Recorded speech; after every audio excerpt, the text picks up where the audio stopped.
magkano po pakanton sa inyo? Te, magkano po magpakanton sa inyo, te? Depende yan, sir. At napadayo pa nga tayo dito sa isang kainan dito sa McKinley West at dinayo nga natin dito yung isa sa may kakaibang marketing strategy na ginawa nila. Common food lang naman ito pero patuloy na tinatakilik ng tao. Alam nyo ba kung bakit? Dahil sa pangalan ng store na to na nagpakanton ka na ba? 89 pesos lang, meron ng kasamang 2 kanton, isang itlog, isang bonay at free drinks. Te, pwede magpakanton? Sige po. Magkano po pakanton sa inyo? Te, magkano po magpakanton sa inyo, te? Depende yan, sir. Ah? Iba-ibang price. May combo meal ba tayo, te, ng kanton? Yes, sir, meron.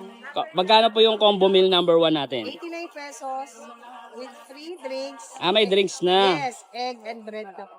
Sulit na rin no? Dalawang kanton yun, te, no? Any flavor? Yeah. Yes, sir. Sige nga, te, gusto ko yung manghang. Ito ba yung manghang? Oo, ito. Saka yung kalamansi. Yan. Tapos ano to, te, yung add-ons nyo? Yan, sir. Kung ano gusto niyo po. Pili So, pwede ako mag-add. Yes po.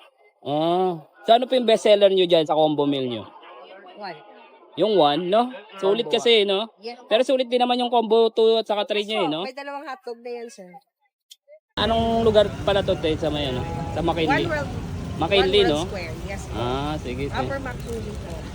Alright. Sige nga, te, pa-order nga po ko nung ano nyo, best seller nyo. Combo meal 1, no?